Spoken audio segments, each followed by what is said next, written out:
Welcome to VPG's Virtual Water Cooler Chat Podcast, a platform that features professionals across a variety of industries and promotes growth mindset principles with a central pillar of championing the achievements of women. Our conversations explore a wide spectrum of backgrounds, experiences, and perspectives, creating a vibrant mosaic that enriches our collective understanding and strengthens our commitment to growth and empowerment. Today, we're speaking with Sasha Strauss, a professional speaker, brand strategist, and founder of Innovation Protocol. In his 25 years of experience, he has helped to define brands for leading corporations like Nestle, PayPal, Lego, Google, and Disney. Sasha has also been graduate school faculty since 2006, teaching brand strategy at UCLA, USC, and UCI business schools. That coursework, coupled with IP's client work for innovators, directly impacts Sasha's impassioned keynote speeches at the world's largest conferences. Let's get started. Sasha, how are you doing? Doing really well. So nice to see you. I don't think I've seen you in person since we were in Las Vegas. Yeah, September. That was awesome. What was the name of the conference again? Legal Ops. Such an interesting crowd. Wow. I know. That's not even my crowd. Yeah, but you know what? Still fascinating. The chief operating officers of law firms. Like, I don't party with them often, but it was a rager. Yeah, I don't party with them often either. I'm a different crowd. But, thank you, Sasha. And do you know, this is my 5th year anniversary of VPG. Wow. And it was year 2 that I met you. And I think that was a total game changer. And you even came out to Vegas to support me. It was a little bit nerve-wracking because I wanted to get your approval in the sense that what I was doing is okay. But it was definitely a good lessons learned. And I really enjoyed that panel. And we had some really good panelists too. So I don't know if you remember when we were on stage with the other panelists, I loved what they were all saying so much that I was turning myself. I was like an audience on stage with them because they were such cool people. The innovative work that they do, I was trading business cards, being like, we're going to hang out, right? So, love your cool glasses. Do you want to start talking about your cool glasses before we start talking about Sasha Strauss? Well, and I've known you a long time now. Do you know that I'm sort of like a technology dork? Absolutely. Okay. All right. So here we are again, me showing up in the world as a technology dork. So these are a partnership between Meta, Facebook, and Ray-Ban.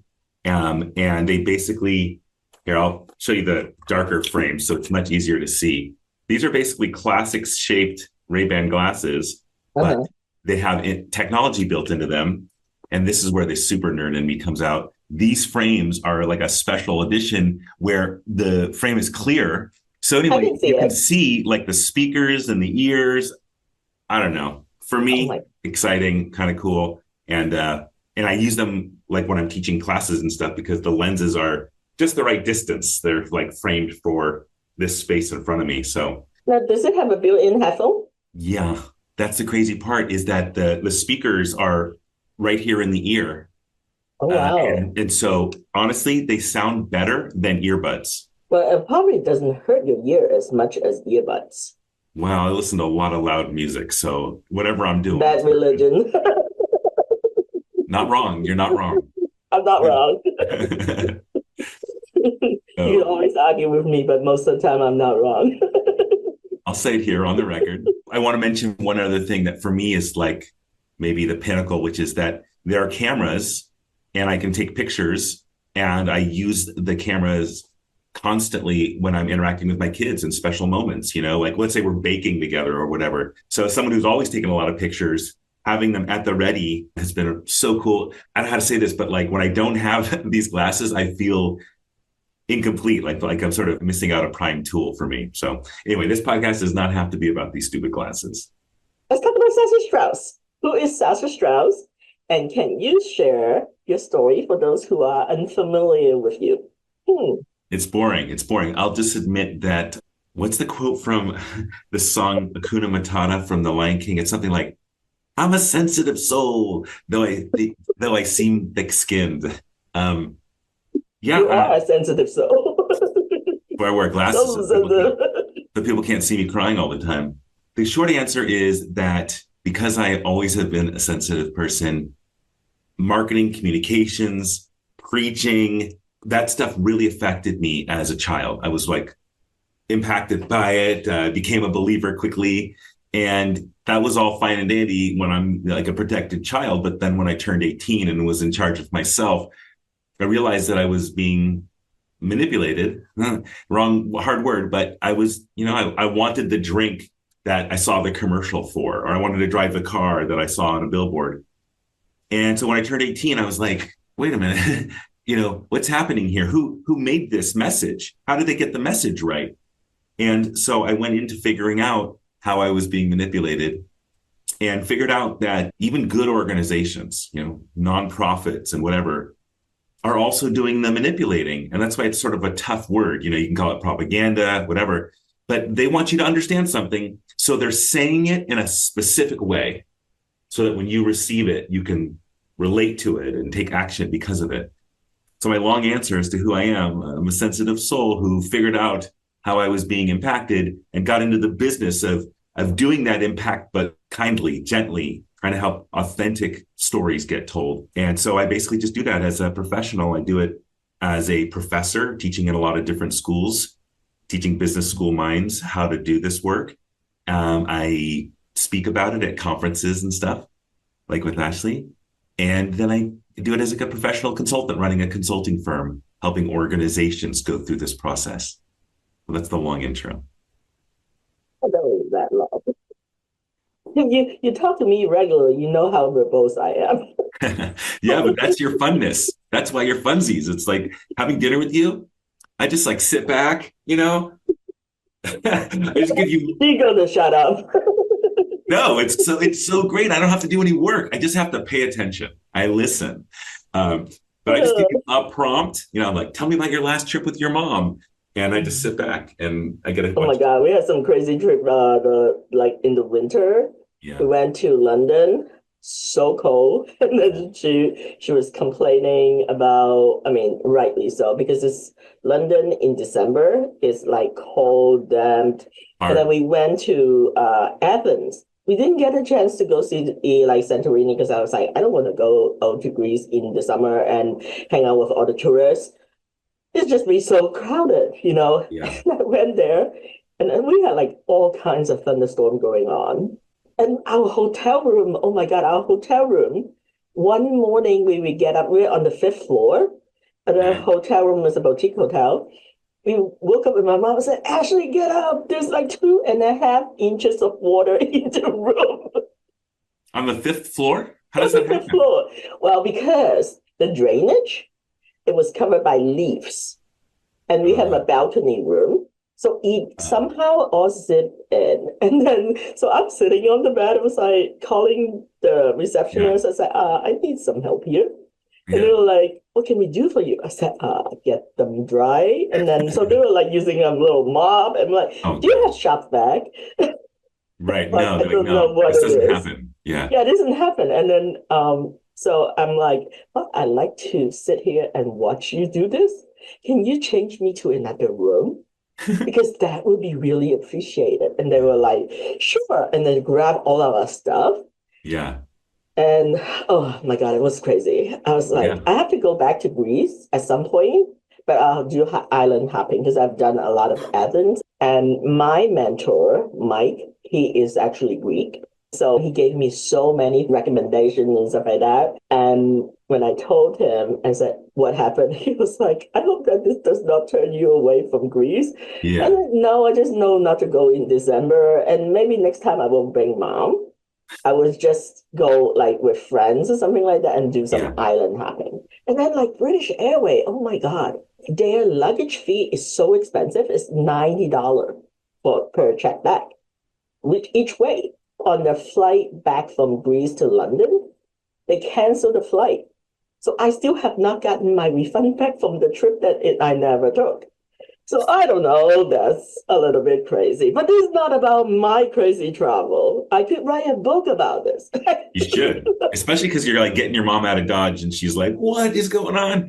Well, you did something amazing during the time that I took your webinar on Simon Sinek's platform. And I remember I said something, I was like, oh, I have a bunch of freelancers. I'm not quite sure what I need to do and blah, blah, blah.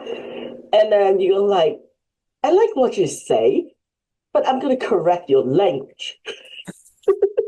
Right. It took about a minute because I saved that portion. And for the last 4 years, I used that to remind myself. Dude, I hope that there's a piece of me saying something nice. I hope it's It not was just nice. I mean, the thing is, like, I take everything so personally. First of all, I was petrified that you said all of that in front of all these people that I don't know. I'm like, oh, are they going to judge? I probably won't see them again. But I actually became friends with you. So what made you decide to take that 1 minute? When I look at it, I was like, oh my God, I was horrified at how inarticulate I was. So in that sense, I wonder why you decided to make that comment. Yeah. Well, first of all, I'm going to have to like snip that little clip and send it to my parents and be like, guess what? Something I said to someone they've listened to regularly for 4.5 years. I obviously must have seen something in you, and I know what I saw in you. Even though there were a lot of students in that class, I taught a lot of classes for Simon Sinek. It was a really cool program. You are the winner, friend. You are the winner. Yeah. In all my years of teaching, it's clear to me, I like right now, I have like 150 students. I know I'm not going to have a personal relationship with all of them because I've tried. And they don't have the capacity, and I don't have the capacity. So I'm just saying that of all the students I had in Simon's programming, you're the winner. Now, when you're saying at the end of the class, you asked a question, and I didn't know that you were nervous, so it didn't seem like you were nervous to me, but I felt your presence in the class. You remember that the only way that I teach on Zoom is that I have large screens where I have every student. I can see them at the same time. I saw you smiling along and eagerly participating and stuff. So I was already visually building a relationship with you. But as to the way that you communicate and the being that you are, the world needs more people like you, like people who are boisterous and communicative and curious and willing to stretch themselves to engage. And so just the way that you asked me the question, you were like, hey, Sasha, blah, blah, blah. I could immediately pick up the like, oh, this is a special person. And you portrayed this entrepreneurial mindset where I was like, and entrepreneur friend. I love entrepreneur friends. And so it just made me say, all right, I, Sasha, have permission to ultimately believe in this person right here and right now. And so that's why I responded the way that I did, and why here we are all these years later, still having a great friendship, is that your light shines. You shine bright, even if you're just nodding along in a Zoom. And I noticed that specialness, and it connects me to you. And that's why I think, by the way, in your field, why you're so beloved and trusted and seen by all of these folks, judges and attorneys and all, as being like worthy of the stage, worthy of the time, is because that light shines. And that's why I answered your question the way that I did. Wow. I'm going to clip that and send it to Cheung Ma or show it to her. You got it. Signed. Yes, done. Are you currently working on any exciting projects? Oh. Like any not, it would be probably easier, any not exciting project. Right. I guess I have to be like, are there any clients listening right now? Because I'm excited about your project, client. Exactly. Ding. That's funny. Well, obviously is non-confidential. But you know me, I think you know my answer to this question, which is part of the reason I've been able to stay passionate about the world of brand strategy for so long, is that on any given day, we as brand strategists are working on a completely different sector. Yesterday could be healthcare systems. Today could be enterprise technology for lawyers. And that's kind of the funness of it. It's kind of like being at camp, where every day it's a different sport you play. So I would say to you that all of the programs that we're working on as a firm are totally mind tickling, and we're at the whole podcast chat about what they're up to. Let me see if I can give you a specific one. Oh, I'll share that one of the organizations we're partnering with now is the American Cancer Society.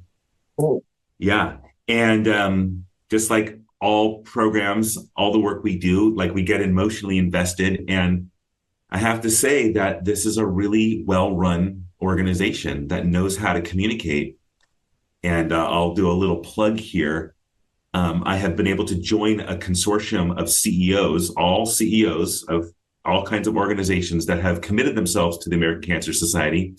And the commit is really straightforward. I can say it here now, which is that the predominant cancers, lung cancer, breast cancer, et cetera, they're very detectable.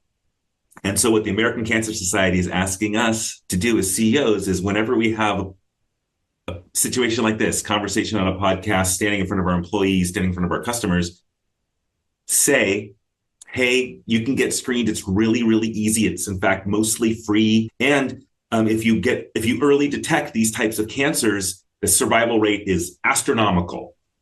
So the message, and this is perfect for you, Ashley, the message is simply what they're asking us as CEOs to say. The message is, I love you, get screened. And we as branding people getting to be adjacent to such an effective message for such a good cause, I think that makes it a really, really interesting partnership program effort. And it's probably a darling at our organization right now. That's exciting. I want to hear what I'm working on that is exciting. Please. Besides my filing, I cannot talk about those because those are confidential. I am working on my third book. Oh, really? Yeah. It's also illustrated, but this time it has human. Oh, yeah. So, right. I always think about your content like it with the, what do you call them? The animal personification, the animal manifestation. The avatars, yeah. Avatars, yes. Yeah. So this time, I don't know if you know, but I had another business before VPG.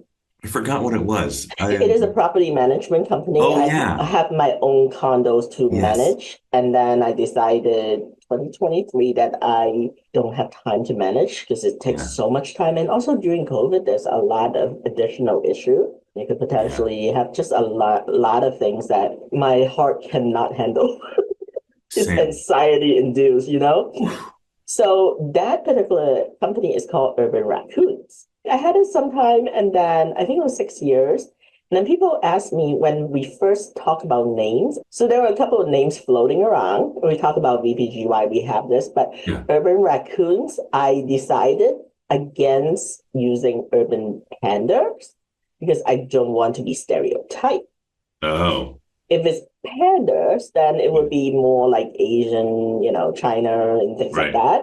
So people was like, raccoons are trash pandas. They are. They are. I only know this from TikTok. It's not like this has been a part of my life. But yeah, trash. They're trash pandas. So the reason why I didn't just call it raccoon property management, but it's urban raccoons, it's because I feel that in order to survive in urban environment, you have to have some savviness. Yeah, you got to be scrappy. Yeah, you got to be scrappy, man. So the Urban Raccoons is like even the logo that I had my friend's daughter illustrated, and we were trying to figure out exactly how we want to have this Urban Raccoon. This is 6 years ago. And then I was like, let's flip that baseball cap. Oh. So it has that really urban scrappiness, right? Huh. So we had that. It worked out really well until like 2023. It's just like my docket and everything just kind of blow up. Mm-hmm. And I am interested in almost everything. So it was like, at some point, my mom was like, I thought you quit your job so that you can have more time. Right. In 2023, I decided that I really don't have the energy or the capacity to handle tenants. Yes. Yeah. So I was like, I'm just gonna let it go. At first, I let the first one go, and then after that, I was like, you know what, the heck with it. I'll just do the second one too. So it frees me up to go on vacation. Yeah. At one point, like when I was overseas, one time it was really, really scary. I had people looking after the tenant when they exit or something like that. Yeah. And I was in Osaka. I got a text, and basically the people that left, they did not turn off the fireplace. Yeah. Just think about that anxiety that I had in Osaka, right? Right. I was like, oh my God, the whole thing is going to blow up, and I want to be so liable for everything. Oh my gosh. so much story. We'll talk about the story out later. But I decided that, to kind of give it a proper farewell, maybe the connection, because that's the first business I had. And then, so now I'm combining. And so this one is going to be tentatively called Urban Raccoon's Leadership Fables. And then we will have like 6 different generations of human characters. And then they would be personified with different sort of characteristics of their raccoons. So some will focus on inner peace, other will focus on income, and in terms of like different things that they represent, making money, what about your parents and different things, and how each of the human characters actually interact in the workplace. And talk about like FOMO, talk about like the leadership and a lot of different things that we generally talk about, especially when we talk about like Gen Zers. It's like, they're not doing well. Who's teaching them? And sometimes even if you're teaching them, not everybody will get it. Yeah. So that was something that I had a different illustrator than the first 2 books. And this one is 20 years old and she lives in upstate New York. And my cousin actually first introduced her to me. So we've been working, and she's a muralist. I've been working on it since, I think, August, maybe earlier than August. So over the summer, so I can only have some time to write. And then in between all the other side hustles that I have. So that is going to be done. I think we just finished chapter 10. And we are going to work on the covers and stuff like that. So I think by the summer, I will be done with my 3rd book. You are unstoppable, right? I mean, I'm insane. Well, no, I mean, you got that fire that burns and the light that gives. And so we're all lucky that you are doing all these things. I remember when you did for your coworkers, you kind of let each of them pick a animal persona avatar, et cetera. And then you did a puzzle out of the like rendition of all the characters together. And it was so fun because I was building the puzzle with my kids. Oh. Yeah. And, they're like, what is this? And I got to be like, well, my friend Ashley believes that each of her coworkers should express themselves uniquely.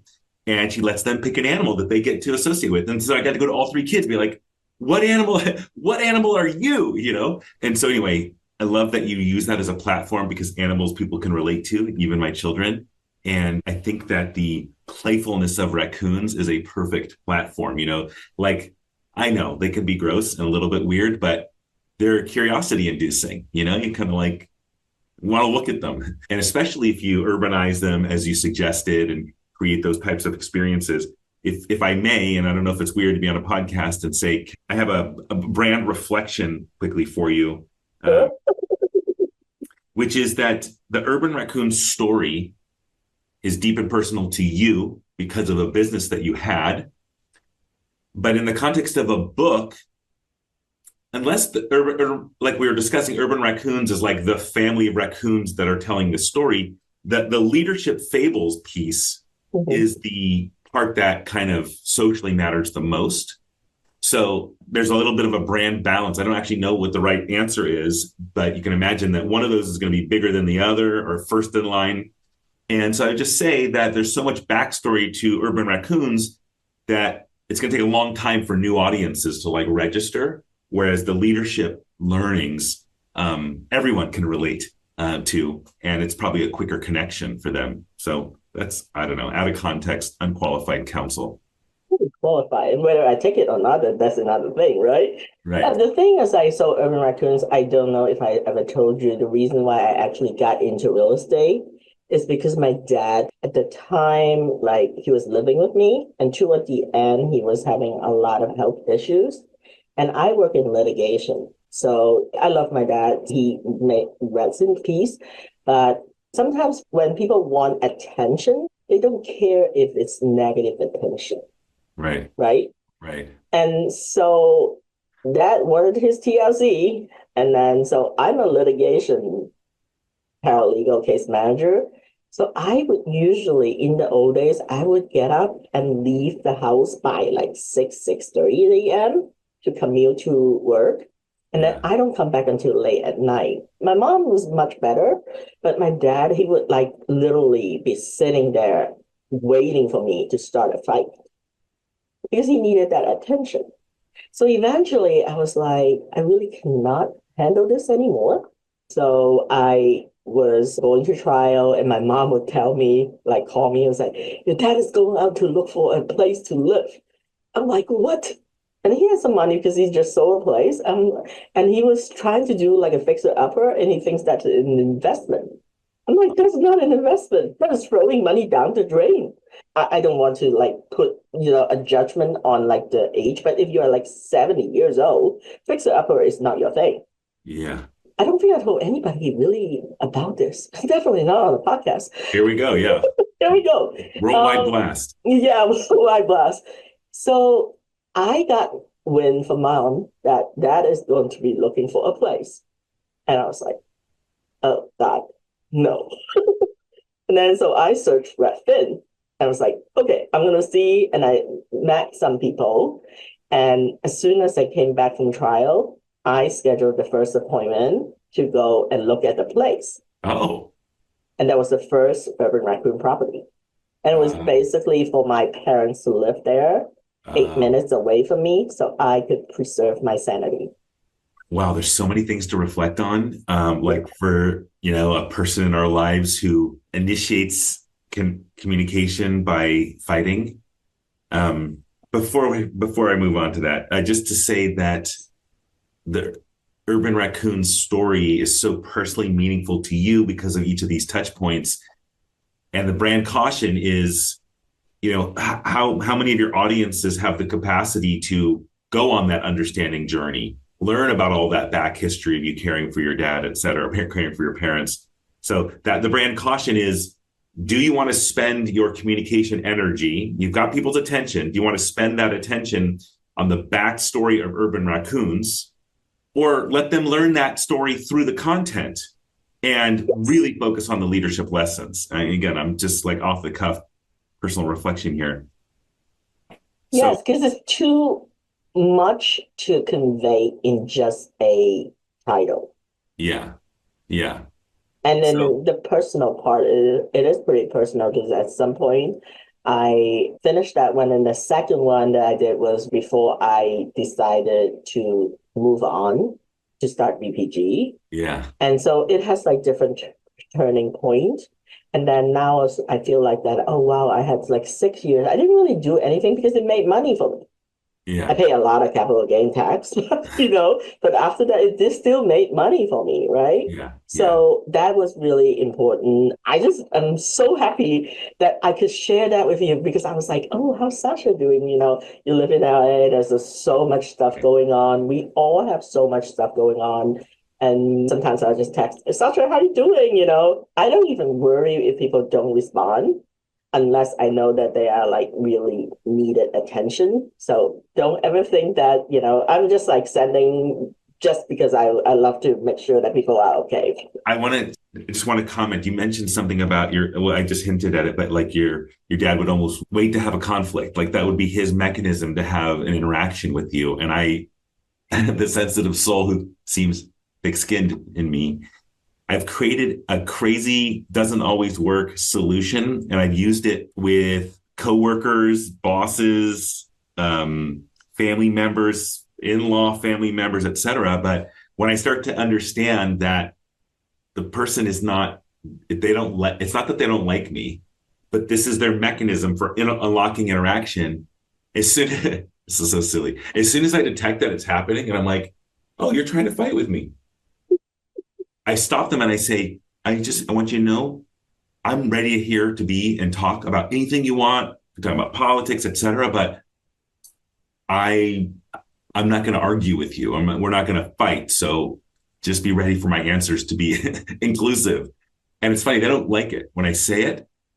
But then when I do it, they're like, oh, we just talked for 2.5 hours and we didn't fight about anything. I'm like, ding.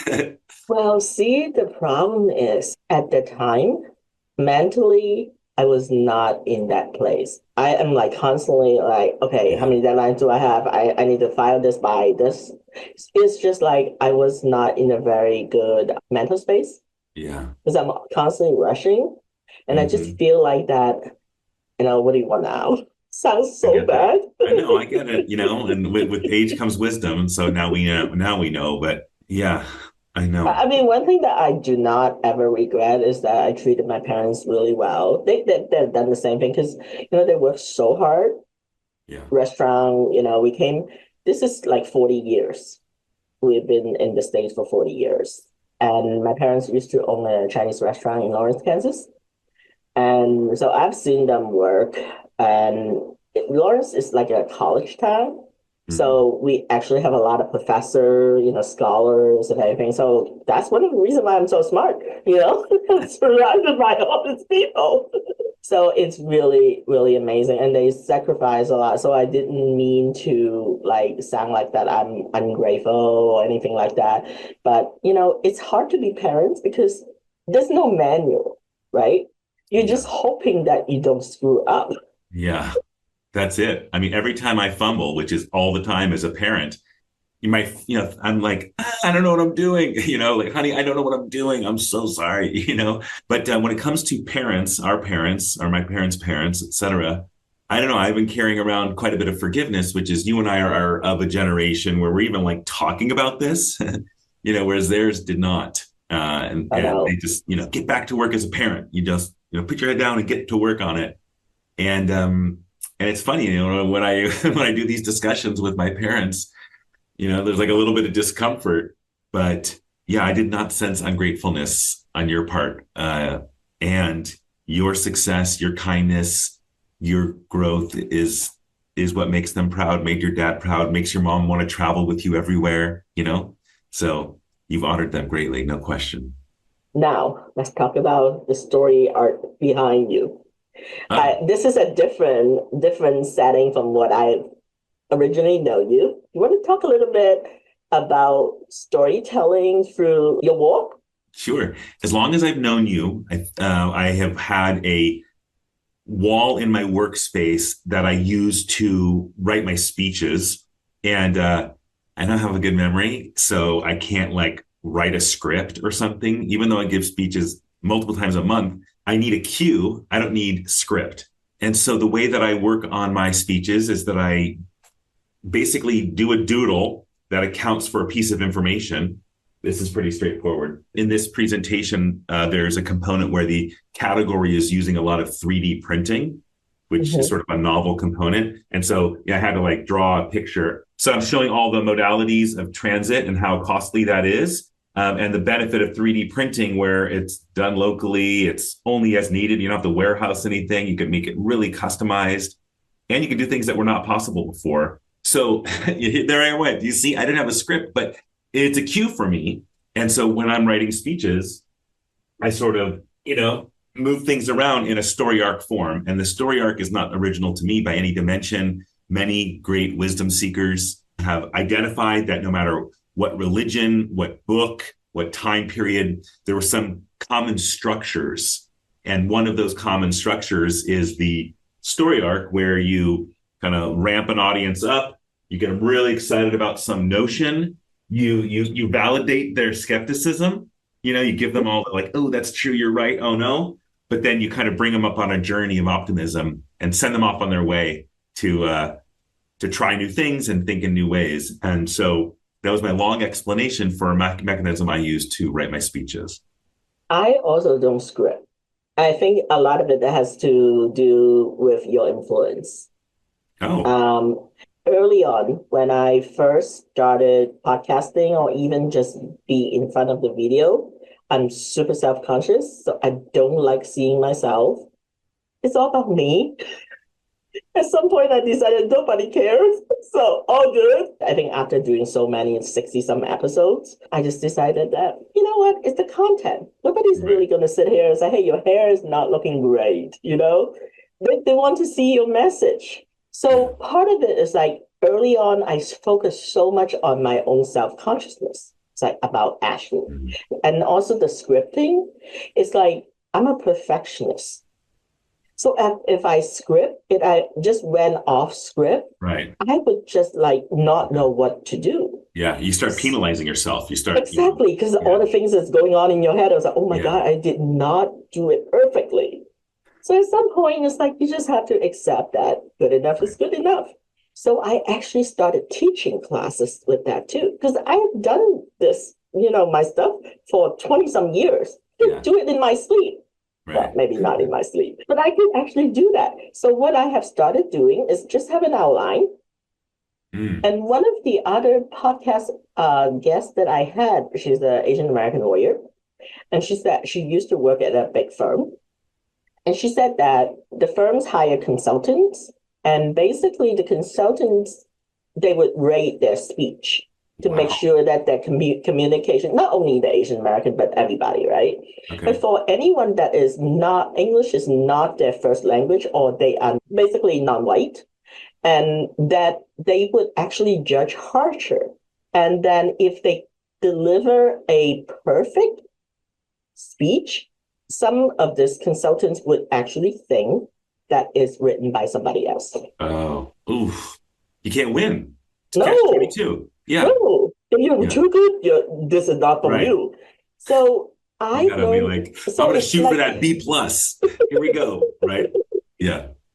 Well, that doesn't work with the model minority mindset. So right, really exactly. You better be perfect, kid. Yeah.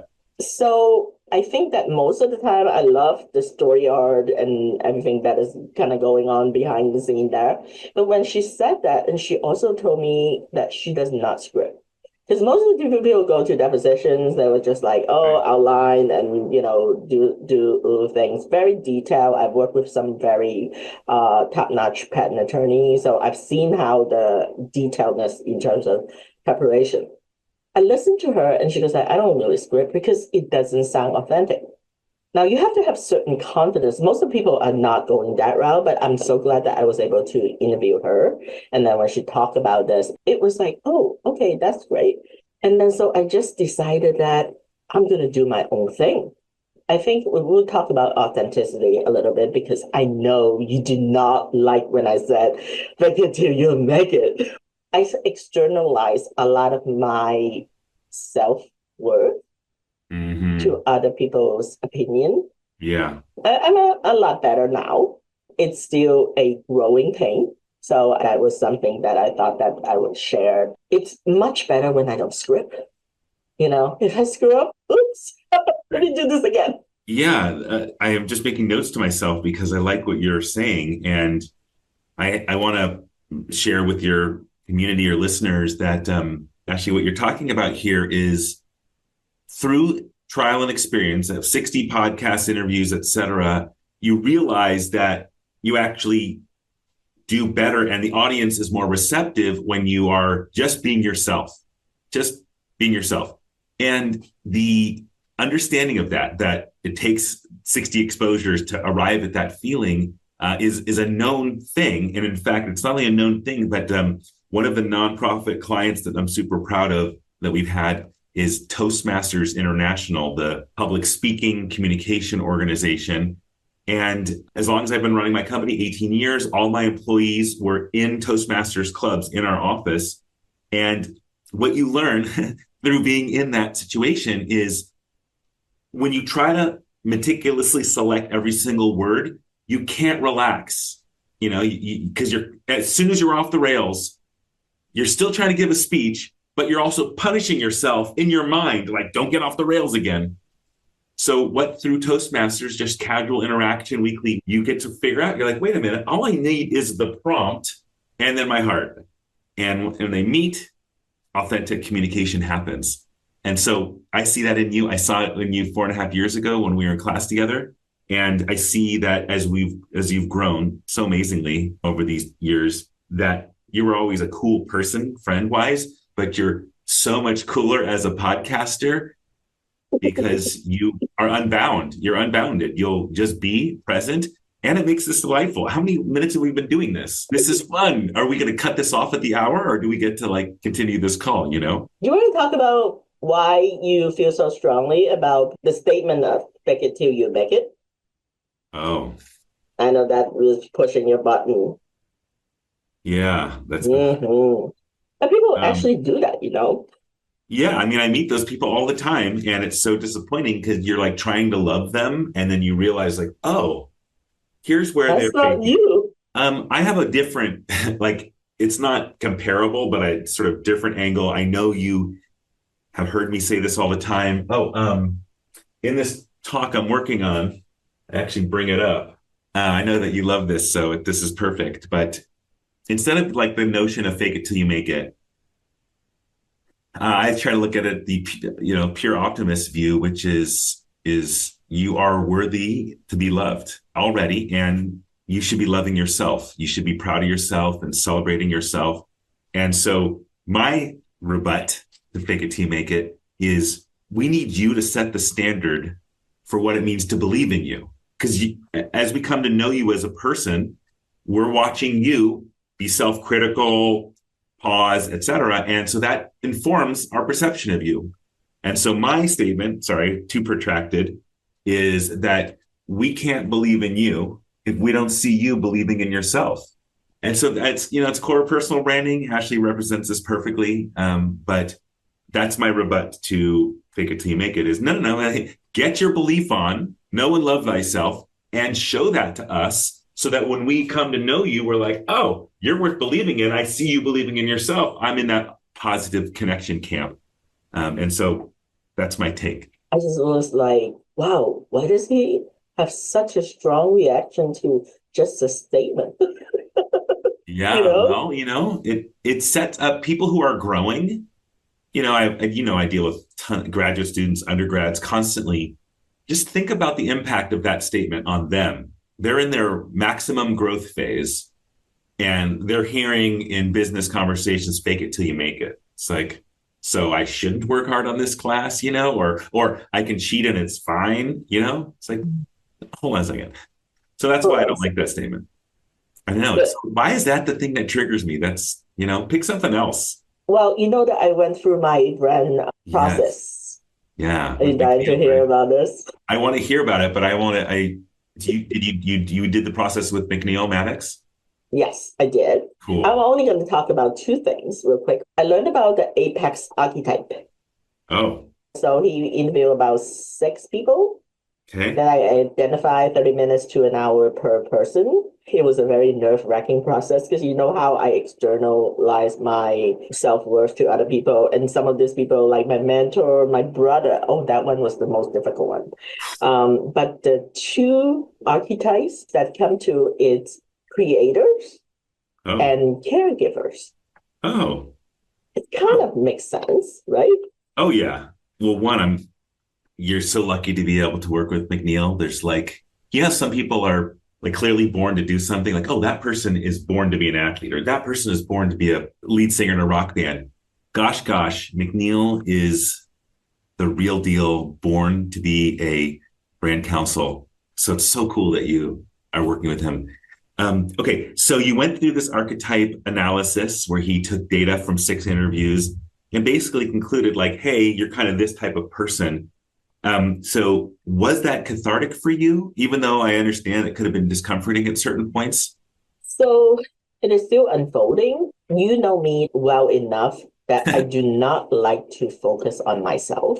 Yeah. I don't even really like to talk about myself. So the fact that I have a podcast, and people think that podcasting is my main hustle and like filing is my side gig. No, like, it's hustle number 5. Hustle number 5. I thought that was really interesting, but it's taking me some time to digest. Yeah. Because I don't know that I agree with everything. Okay. I think the process itself is just like, I like to mull things over. Okay. Before you dig any deeper, I just want to react quickly to your pause. You did this analysis, some conclusions were made, and you want to mull over the outcome.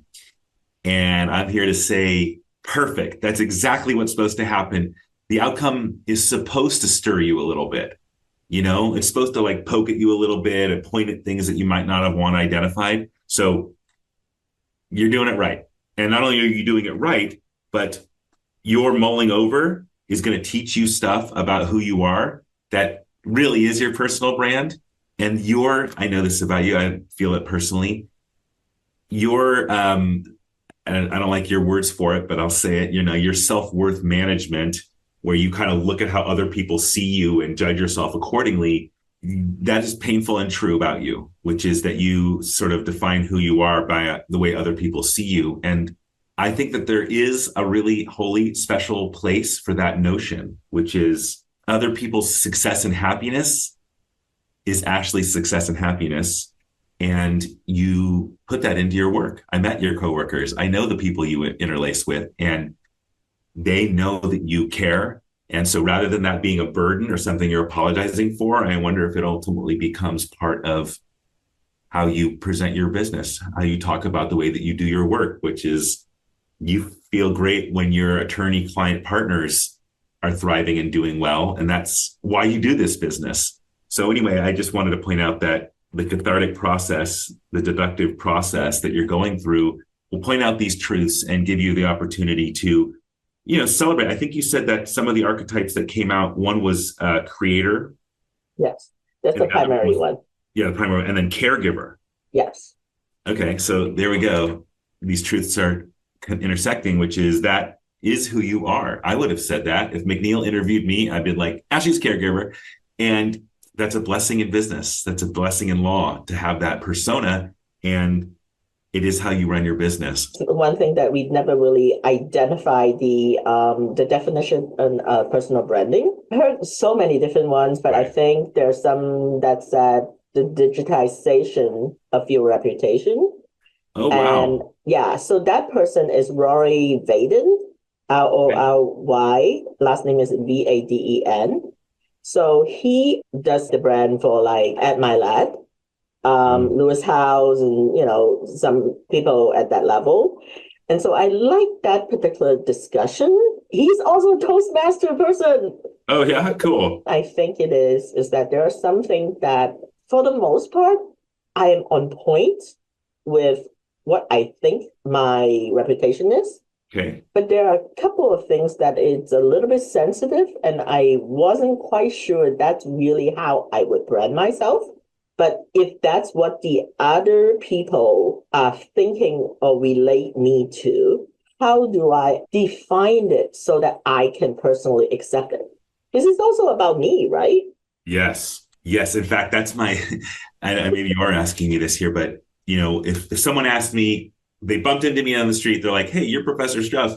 What is personal branding about? I'd be like, the number one most important thing, everything else is commentary. Number one thing about personal branding is belief in yourself. Everything else is stemming from that. Then we can get into the tactical stuff like now audience identification. Who are the humans you're trying to imprint on? And understanding their character will help you better define your personal brand in that context. Anyway, there are many more of these, but that would be my response to the question of what is personal branding. That's awesome. Can you give us a key reminder for our audience about owning our story? I'm again emotional about it because this is like such a truth that has proved itself for a century. Key reminder is that if you do not position yourself, if you don't set your identity up in a context, your audience and competition will. They are going to put you somewhere. And this is not originally a branding concept, but Carl Jung, the psychotherapist, master of archetypes, part of his psychoanalysis was he realized that if someone didn't choose their place in their world, their place was chosen for them. And so that's my number one key thing to all of you. Everyone is, I know this process is discomforting, but like, do you want to be what others choose you to be, or do you want to choose what you are to others? And I think everyone would much prefer the second. I've actually come a long way from basically weighing other people's opinion of me more than myself. So I've actually done so much better in terms of setting boundaries. And there are people who like throwing you under the bus. I'm like, I'm experienced in that. I know how to crawl from the bus, but I also need to set my boundaries. So I thought that one of the things that is really difficult, especially in our current time, how do you own your story when there's so much noise out there? Yeah. And do you stick to your core values and be authentic when it might actually affect your livelihood? So that is Yeah. definitely something else. I might have to come to LA at some point, or you might have to come to DC.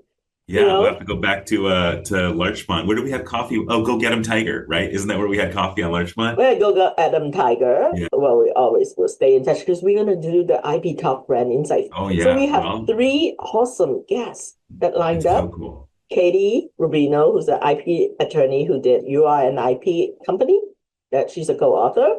And then we have Emily from Sephora. Yeah, Sephora. Yes. Awesome. And then we also have an inductee from the National Inventor Hall of Fame, Dr. Roy Cooper. So I just need to think of, it's just going to be so awesome. Yeah, I'm intimidated by all three of those people. So and you're not intimidated by me? Don't throw me under the bus. I am intimidated by you, but that's, we've worked it out. We've had 4.5 years for me to get comfortable. Oh, Sasha, thank you so much. I really appreciate this. A pleasure always, Ashley. Thank you.